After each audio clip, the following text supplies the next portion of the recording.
Hi viewers, welcome to my class on mechanics of materials.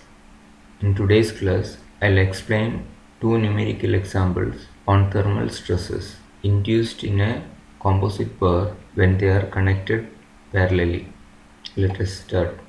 A composite bar consisting of steel and copper as shown in figure initially at 15 degrees centigrade is heated to 38 degrees centigrade. The cross-sectional area of steel and copper portions are 1200 mm square and 1700 mm square respectively. The length of the steel portion is 1.4 meter and the length of copper portion is 1.9 meter.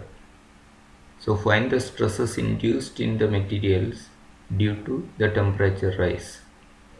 Take the following properties for steel and copper. ES is equal to 200 gigapascal. Alpha S is equal to 12 into 10 raised to minus 6 per degree centigrade. EC 100 gigapascal. Alpha C 17.8 into 10 raised to minus 6 per degree centigrade. So we have two separate materials. They are connected in series. We have steel and copper and ends are fixed.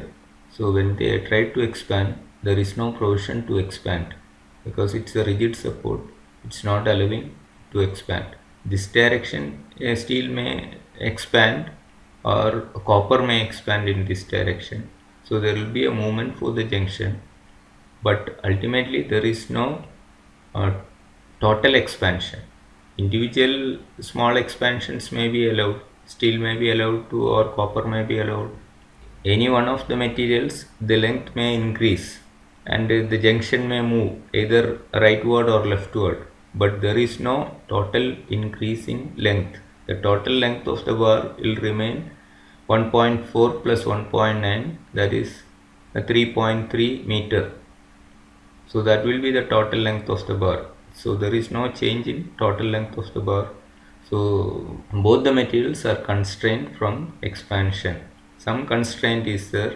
Okay, there might be a partial expansion, but there is a constraint for expansion, and both will be subjected to compressive stresses. So when they try to expand, that will be exerting forces on the walls. In turn, the wall will exert a compressive force on the material, and from here also the force will be acting. So both the materials will be subjected to compressive force, and both will be subjected to the same force. So the temperature change is 15 to 38 degrees centigrade. It's rising. So temperature has rise, and the temperature rise is 38 minus 15 or 23 degrees centigrade. The area of cross section is already given. So steel is having 1200 mm square area and copper is 1700 mm square. Cross sectional area is given, and material properties are given, and lengths also given. So the first equation for composite bar when they are connected in series is like forces induced in both the materials are equal. Both are subjected to same compressive force in this case. Since they are heated, both will be subjected to compressive force. If they are cooled, both will be subjected to tensile force. So the forces are equal, or sigma S AS is equal to sigma C AC. AS is equal to 1200 mm square, AC is 1700 mm square. Length LC is 1.9 meter and LS is 1.4 meter. So you can write it as 1900 mm and 1400 mm. Now from this equation you get sigma S is equal to AC by AS into sigma C, or AC by AS is 1700 by 1200 sigma C, or you get 1.417 sigma C. So stress in steel is 1.417 times stress in copper. Because steel is having lesser area of cross section, both are subjected to same compressive load. Steel will have more stress, and the stress induced in steel is 1.417 times the stress induced in copper. So this is the first relation we are getting. We are getting a relationship between stress induced in steel and copper. So next relation is the total reduction in length due to compressive forces. So both are subjected to compressive forces. So as the result of this compressive force, length should be restricted to the total expansion. Both are trying to expand, so that free expansion is restricted by the compressive force acting on both the materials. So compressive stresses induced in both the materials are reducing the total expansion of the composite bar. So this is a total expansion of both the bars together. Now this is the reduction in length due to compressive stress in steel, and this is a reduction in length due to compressive stress in copper. So the total reduction in length due to the stresses induced is equal to the total free expansion of both the materials. So that is the second equation. Now you can substitute sigma s as 1.417 sigma c, and other properties are known. So you will get only one variable, sigma c. We are substituting it as 1.417 sigma c divided by ES 200 into 10 raised to 3, length of steel 1400, and Young's modulus of copper 100 into 10 raised to 3 Newton per mm square. Length of copper portion is 1900, and alpha s is 12 into 10 raised to minus 6. Length is 1400, temperature rise is 23, plus alpha c is 17.8 into 10 raised to minus 6. Length of copper LC is 1900 mm, and temperature change 23. So you are getting right hand side, you are getting the total free expansion or total temperature expansion, and that is equal to the reduction in length due to compressive stresses. Left hand side you will get a sigma c in terms of sigma c, right hand side this is the total temperature expansion. Now sigma c you will get as 40.26 Newton per mm square, and once you get sigma c you can find out sigma s just multiplying with 1.417. Okay, so sigma s is 57.048 Newton per mm square. Both will be subjected to compressive stress. In this case, the temperature has increased by 23 degrees centigrade from 15 to 38. 23 degrees centigrade increase is there. Okay, the composite bar is heated. Suppose it is cooled through 23 degrees centigrade, the same amount 23 degrees centigrade. If it's decreased, the temperature is decreased, okay, from initial temperature, the same amount of stresses will be induced in both the materials, because the equations remain same. There is no change in equations. The temperature change is going to be, we are only substituting the magnitude. The temperature change will remain same, but we should identify that due to the temperature decrease, stresses induced is tensile. Okay, so you can get the stresses induced in both the materials if the temperature drops through 23 degrees centigrade as 40.26 and 57.048. In that case it will be tensile stress. Let us work out another example. At room temperature, the gap between bar A and bar B shown in figure is 0.25 mm. What are the stresses induced in the bars if the temperature rise is 35 degrees centigrade? So given area of material A 1000 mm square, area of material B 800 mm square, EA 200 kilonewton per mm square, EB 100 kilonewton per mm square, alpha A 12 into 10 raised to minus 6 per degree centigrade, alpha B 23 into 10 raised to minus 6 per degree centigrade. So here temperature is rising, temperature rise through 35 degree centigrade. So there is a gap between these two materials.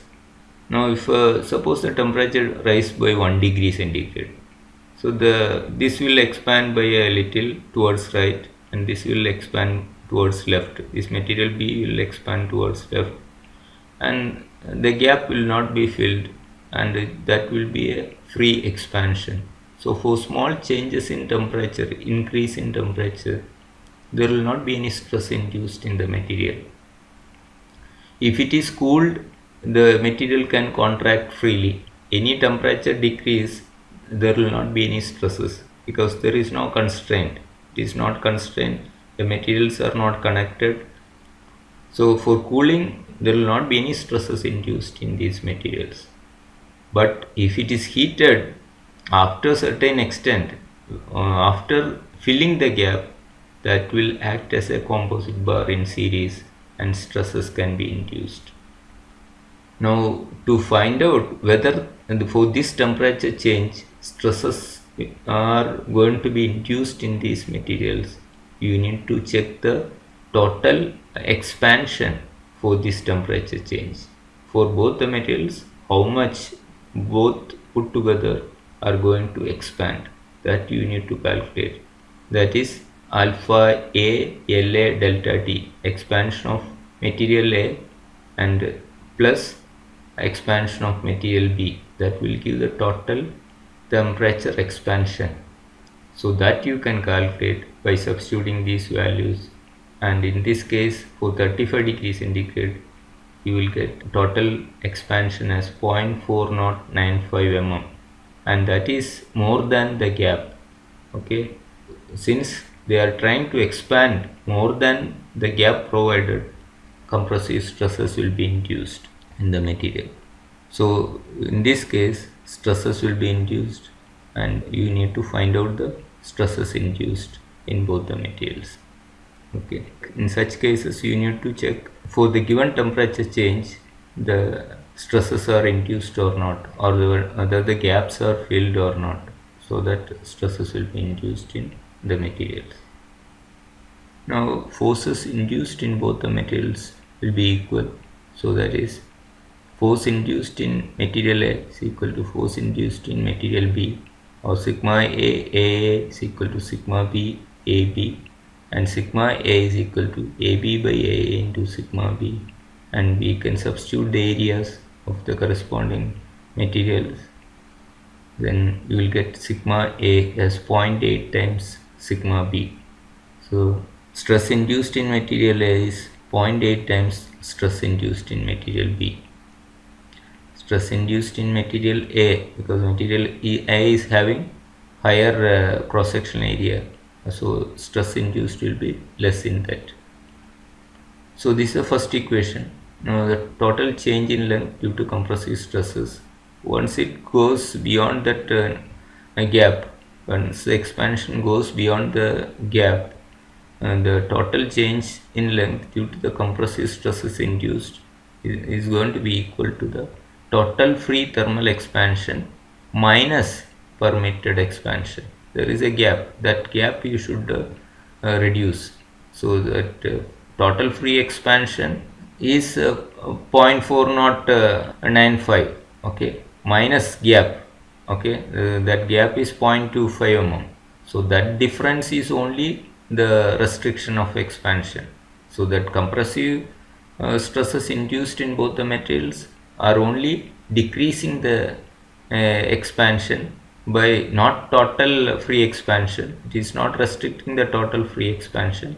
You need to subtract the gap. So it is only almost 0.15 mm only restriction of expansion due to the compressive stresses, because 0.4095 minus 0.25, so it will be somewhere around 0.15 mm.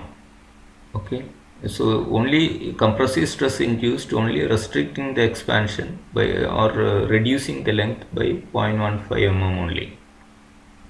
Now when you write the equation for the change in length due to compressive stress in material A plus change in length due to compressive stress in material B is equal to the expansion in material A plus expansion in material B minus gap. So the same formula is written once again here.